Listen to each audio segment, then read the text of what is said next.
when we look at the native speakerism, or even what non-native English-speaking teachers face, it's a preferred way to look at language through a critical lens, because when we just use these labels like ESL, EFL, who are we really trying to describe? Like, in the eyes of who, right? And I think when we think of power, when we name or label these folks, are we giving them power, or are we taking power away from them? Hi, listeners. Hi. That was Alex Tang, one of our guests on today's episode.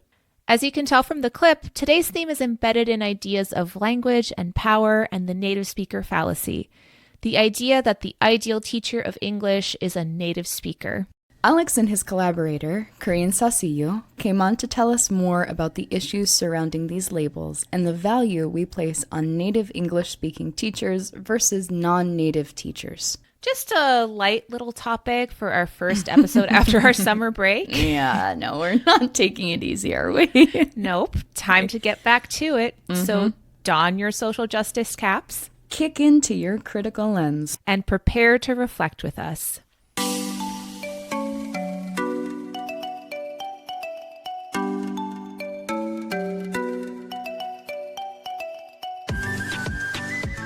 Hello, and welcome to the Teacher Think-Aloud podcast, a podcast for reflective practice for teachers of English around the world.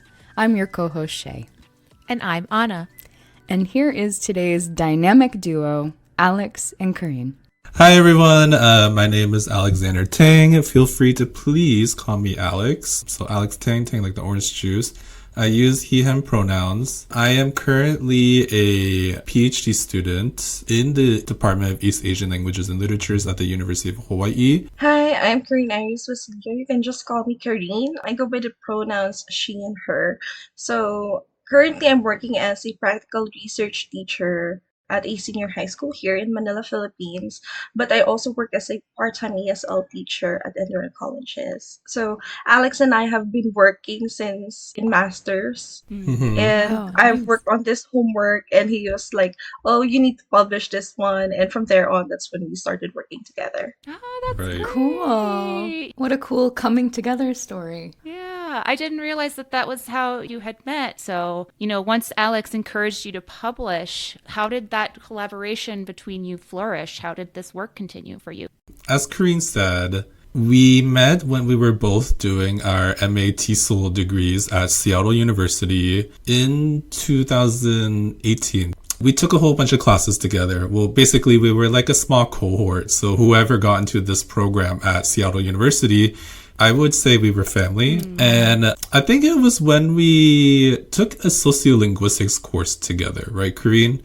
With Bill Harshberger. Oh, yeah. And Carine wrote a paper about non-native English-speaking teachers and native English-speaking teachers and the accents, and how in the Philippines, the Western accent, or this so-called Western accent, is more valued in outer circle countries. So I told her, I'm like, I really want to work with you on this research. So we have this research project called Examining ESL/EFL Teachers' Attitudes and Perspectives Towards World Englishes. And Carine, do you want to go ahead and tell them how we started our collaboration? So I think it was during the pandemic when I went back here to the Philippines and I have nothing to do. And then Alex was also interested in writing an article. And then I was like, hey, Alex, I think this is the right time for us to start working on this one. And he was like, yeah, we should do this. And then that's how it started.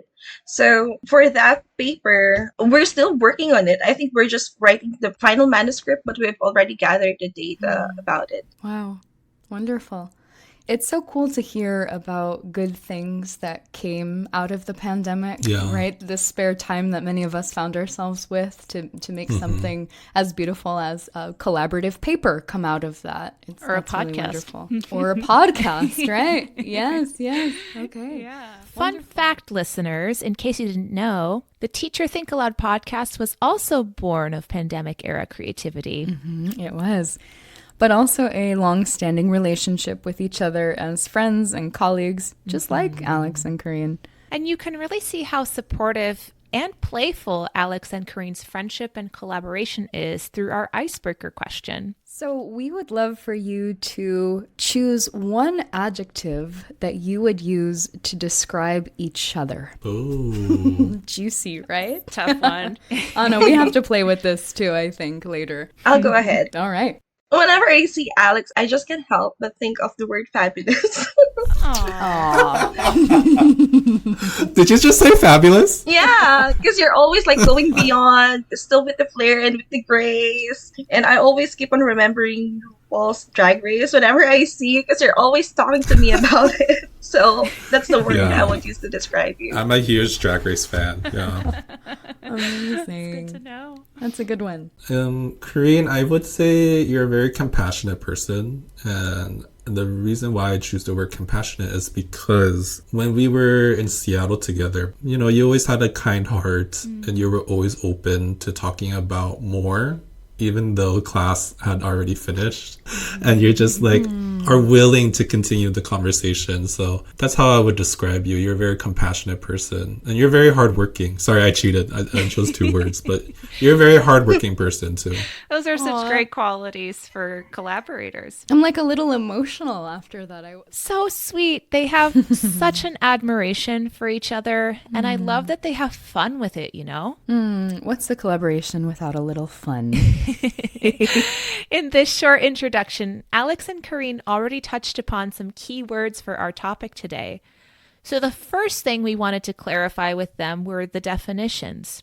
So think of this as a little scaffolding, listeners. Some of you might be very familiar with these concepts, but others might be hearing this for the first time.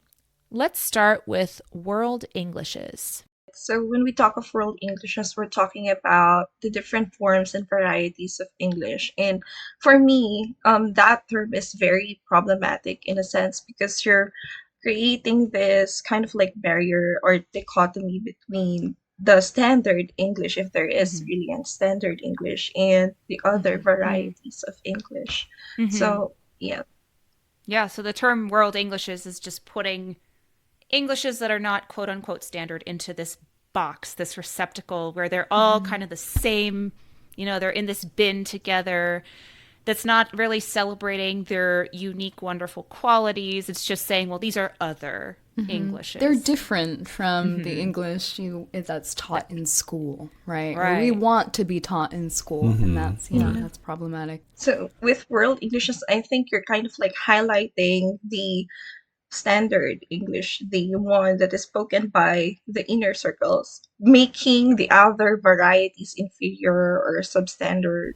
So I don't really like that term. Well, it's like an ethnocentric approach to understanding different ways of existing in a language, right?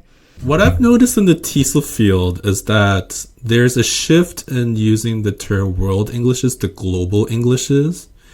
And I believe this is so because if you read Suhanti Mata's book, and Shey and Anna, I know both of you have because you've done a podcast episode on this. Alex is referring to episode 18, where we reviewed Dr. Suhanti Mata's book, Race, Empire, and English Language Teaching. She equates the word world to like when you go to a grocery store and you go to a world food section. Why do you need to name it a world food section? Because those foods are normal food to people from different parts of the world, right? So when you think about it that way, it's a racialized term because when you see someone, for example, like you go to Europe, you see someone speak English, they're like, oh, they're speaking English, right? Versus if you go to India and you see someone speaking English, you'll be like, oh, they're speaking Indian English. So what is the point of that, So I haven't really read much of what the alternative term global English is for, but I believe it's due to globalization and the increased usage of English as a lingua franca. Interesting. So many of us in the field of TESOL refer to the term world Englishes. And we know that it's sometimes considered a problematic term, but it's hard to pinpoint why that is and commit to using alternative terms. Definitely. And the point that Alex and Carine are getting at here is the racial connotation of the term world Englishes. So I like this shift to global Englishes as a way to indicate varieties of English due to globalization. And you may have heard Carine refer to another key term just now, inner circle countries. She's referring to the three-circle model of world Englishes, first developed by Braj Kachru, which groups varieties of English into three concentric circles: inner, outer, and expanding circle countries. Inner circle countries include the US, Australia, New Zealand, Canada, South Africa, the UK, Ireland. There are some complicated histories here of language and power and colonization, but these generally are countries where English is the official language, where the norms for English have been exported from. These are generally the varieties of English that I mentioned learners ask to be taught in school. Right. And historically, these countries hold a lot of power, and the dominant culture in these countries tends to be dictated by the white population living within their borders. Whereas outer circle countries are those where English is an official language, but it doesn't tend to be the native language of the majority. These include countries like India, Nigeria, Singapore, Bangladesh, the Philippines. And most importantly, the official status of English in these countries is usually due to their colonial history. And then we have expanding circle countries like Russia, China, Brazil, so many more. English isn't an official language here, but these countries recognize the importance of English as a global language and generally try to follow the norms of inner circle countries.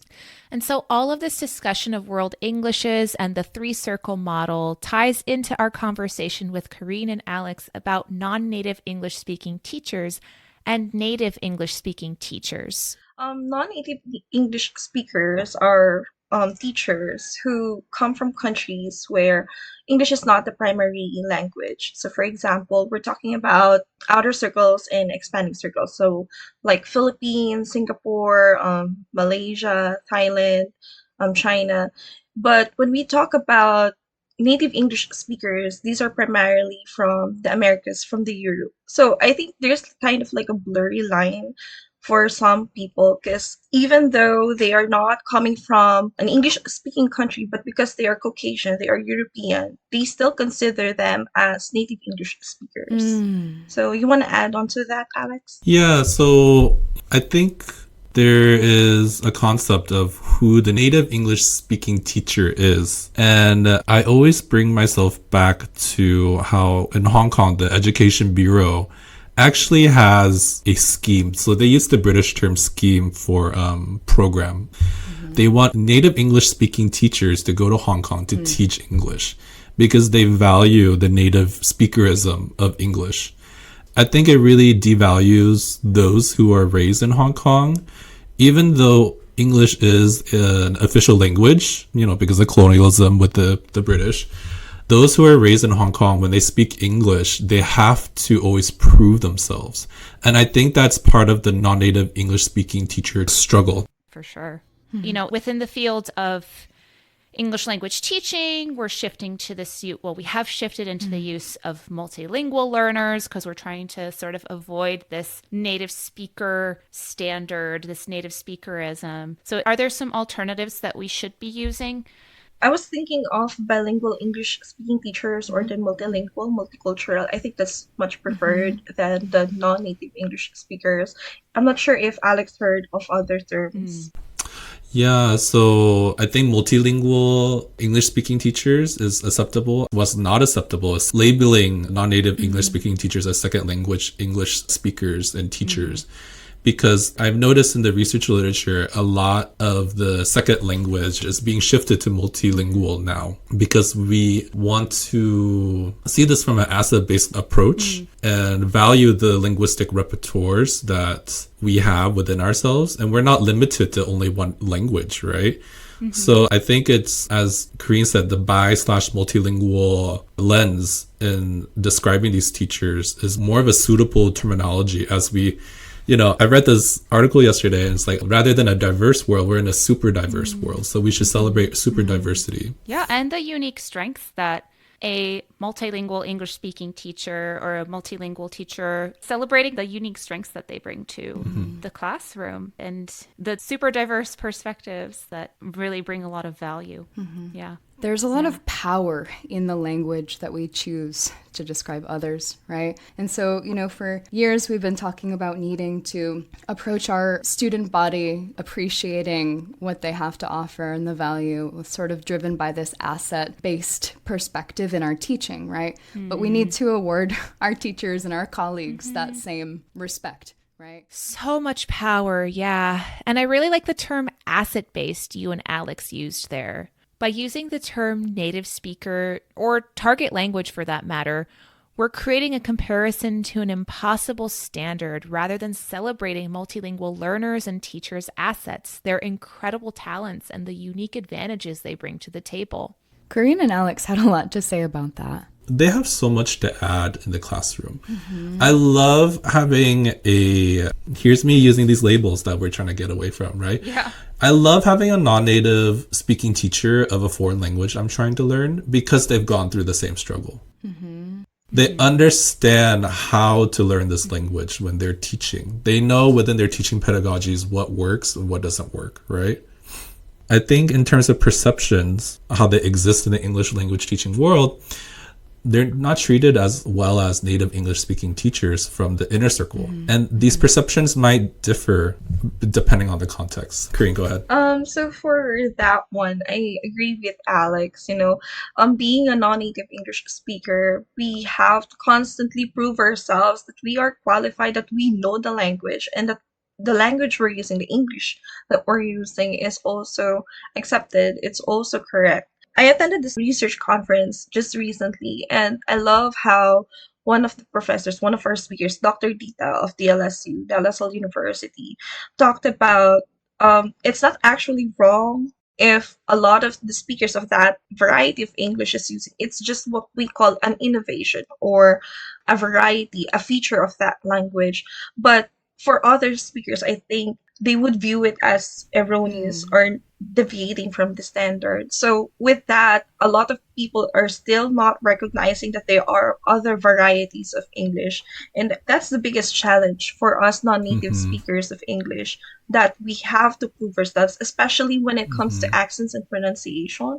It's still a very big challenge to prove ourselves because we don't have the American accent. We don't have the European accent. At best, we have, I think, what they call a neutral accent. And if learners who want to learn English hear the accent that we have, they'll judge us at being not the native speaker because we don't have that accent. But I also like to capitalize on what Alex said, that non-native English speakers bring a lot on the table when they teach English. I think the best one would be the compassion, the empathy that they have, because they have undergone the challenges, the struggle of acquiring the additional language. And with that, they can bring a lot of strategies. They can understand the struggles of the students. And from there, they know what is best. They know the different strategies that they can use so that the learner can get the language, can learn the language easier. Absolutely.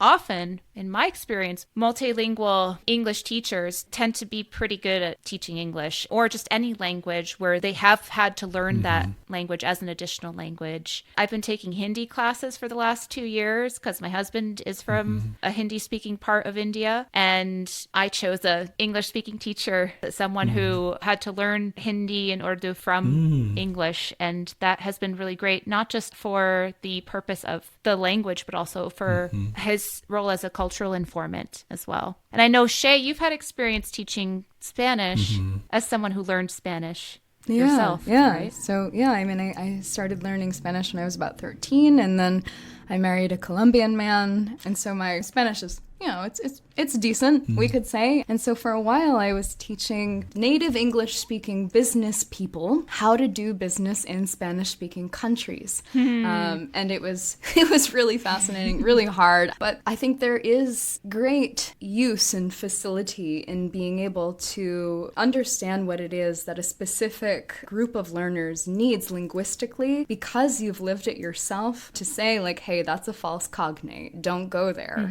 There is that that sort of ease that just we don't have as people who learned English as their very first language going into, a different setting and teaching English. So.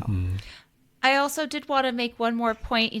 Carine, you were talking so much about accentedness right now, and it's just so funny to me because we know as English teachers that accent isn't everything, that talking about accent is very counterproductive to being able to understand and produce language and being experts at a language. It's something that is all about perception, right?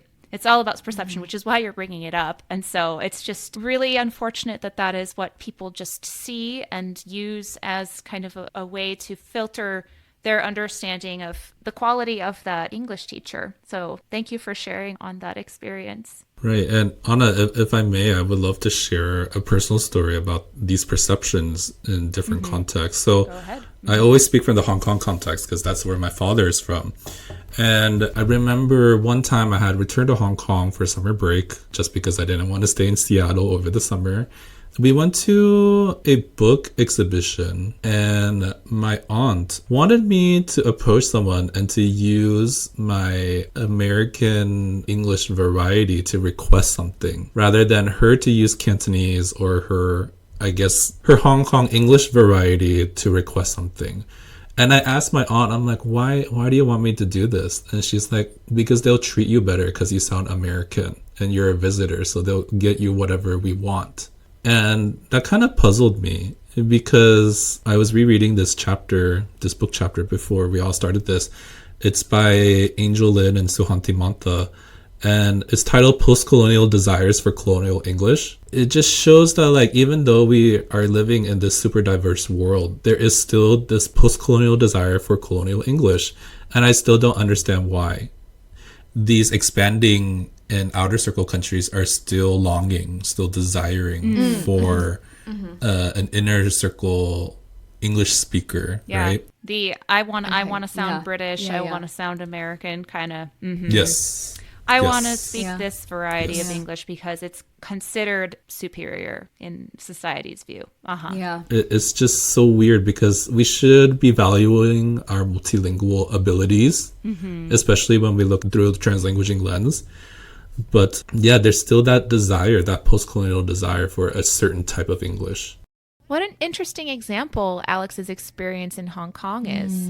Even in an outer circle country where English is an official language and stands as its own legitimate, beautiful form of English, the English of the United States or other inner circle countries is still placed at the top of the hierarchy. Yeah. And I love that Alex mentioned translanguaging here. This theory by Ofelia Garcia, this idea of honoring a person's full linguistic repertoire. Rather than a strict monolingual approach, we only use English here. Instead, valuing multilingualism, using the full strengths of multilingual English learners and teachers. We'll need to do a full episode on translanguaging at some point. Yeah, for sure. And there's a lot more to say about this post-colonial desire for a certain type of English that Alex described. You kind of just bled right into our next question, which is really about how these experiences we've been talking about fit into discussions of colonialism, post-colonialism, neo-colonialism, whatever you want to call it, and world Englishes and how those fit into that model and all of that. So I just want to open the door on that a little more. If Carine or Alex, you would like to talk a little bit more about how the experiences of multilingual English teachers might fit into those discussions. I'm thinking about the experiences of here in the Philippines. Actually, it's part of our research when we interview different teachers. And they all stressed how they are being treated in the workplace. Like, for example, if they have colleagues who are from the Americas or from the Europe, they get more compensation than them, even though they have the degree, they have the master's degree and even the doctorate degree. But because they are not from that country, they get less compensation. And we're beginning to ask question, why is it like this one? Whereas those teachers, they only have a certificate, but they get more compensation. So we're beginning to ask what is wrong? What are the things that we need to do in order to address these problems? So Alex, you want to add on to that? Yeah, so Karine adds so much value to this conversation because she just mentioned there's still a lot of work to do in the Philippines. So it's like the debate between the global north and the global south. Like global north, we would say like the Americas and the European countries.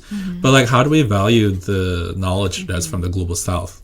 Such a good question. This desire for inner circle English teachers really points out how much society has typically valued or not valued knowledge from the global south. And Karine touched upon this idea that teachers who are less educated but come from inner circle countries have this privilege of going to an outer or expanding circle country and getting paid more.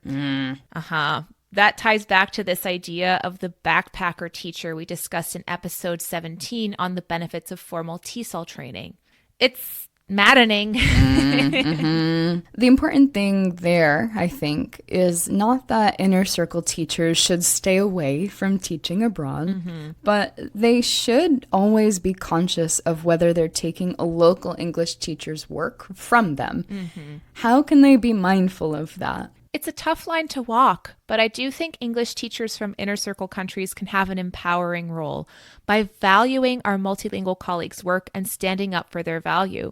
So let's hear what Alex and Karine had to say about how we can move this conversation forward. So what is the message that you want to send to the TESOL community worldwide about, what do you want to share about native speakerism?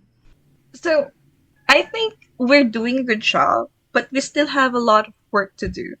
It's an uphill battle because we're battling a structural injustice here. It's very hard to do something, especially when you have no control over people's thoughts, about people's perception.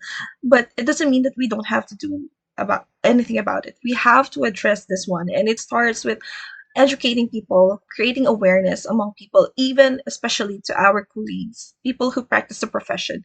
Because it's sad to say that I've been hearing and I've experienced also our colleagues from the field who are still stuck in this notion that other varieties of English doesn't exist. It's just a substandard. At worst, it's wrong. So we still have that kind of notion even within the profession. So we have to address that one. And it starts by being educated, by constantly pursuing education, getting ourselves informed. So yes, but we have a long way to go, but we're getting there. We're getting there. We're doing our best, but we still need to do more. Yeah, information is power. It's a big step, you know. I do appreciate your optimism, though, Karine. You know, you're a realist, but you're an optimist, and I think we need more people like you in the world and in our field. Alex, do you have anything you want to add to that? Yeah, so I want to add more to what Karine just says, structural inequalities, right? Psychologically, we just need to give more grace, and we just need to be kinder to folks who speak varieties of English that we're not used to. For example, I was watching Harry Potter with my mom once, and she told me, she's like, I don't like the British accent. I'm like, what? Wait. Hold on, why? She's like, I can't understand a lick of what they're saying. I only like the American English variety, or I only like American English speakers, she was telling me. And it's just like, within the work, as Karine just said, we have so much more work to do, with our friends, our families, our colleagues. And I think it ultimately is going to come from a bottom-up approach. And educating others, like the way that you use language has so much power. But within that power, what is that power? And we need to constantly interrogate that and be critical of it and always question it. So, my message that I want to send to the TESOL community worldwide about native speakerism and non-native English speaking teachers is like, stop trying to label people. People should be treated as humans, right? I find it so problematic. And it's like, can't we just acknowledge someone's like, oh, they're an English speaker. That's it. Yeah. Why can't we get over that hurdle? Oh, this person speaks the English that I don't understand. Okay, why? Why don't you understand it? Or is it your ignorance of accepting others for who they are? Just like, people are English speakers. Like, why can't we just say that? You're right. Yeah. I want to add on to that. Actually, I remember a former student of mine. And he said something along the lines of, why is it so important that we have to learn this kind of accent or the right pronunciation? You understand me, teacher, right? Why do I have to put myself into so much trouble into producing that kind of sound when you can understand what I'm trying to say? Isn't the function of language to communicate? So if I'm able to communicate with you well and you understand me, why are we putting so much stress on this? So I was like thinking, oh, you have a point. So yes, so as a teachers, like, we have to ask ourselves, why are we creating divide on this one when the basic goal here is just to communicate and connect with others? Yeah. Wow. I mean, so I'm thinking, Carine, about what you're saying, this idea of comprehensibility. I work with a student who's a lawyer, a successful lawyer at a firm in New York City, and she happens to be from Spain.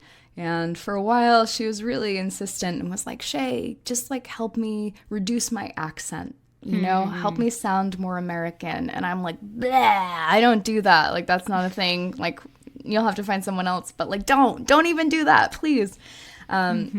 We put so much emphasis. So, Alex, you mentioned it being sort of from the bottom up, that we need to inform change. And I think this starts in the classroom, in the language classroom. Instead of putting so much pressure on students to speak a certain way, to get the accent just right, what if we put the onus on listeners? What if we train students to train their ears to be better listeners to different kinds of English? I think that is maybe a way out of this mess. Yeah.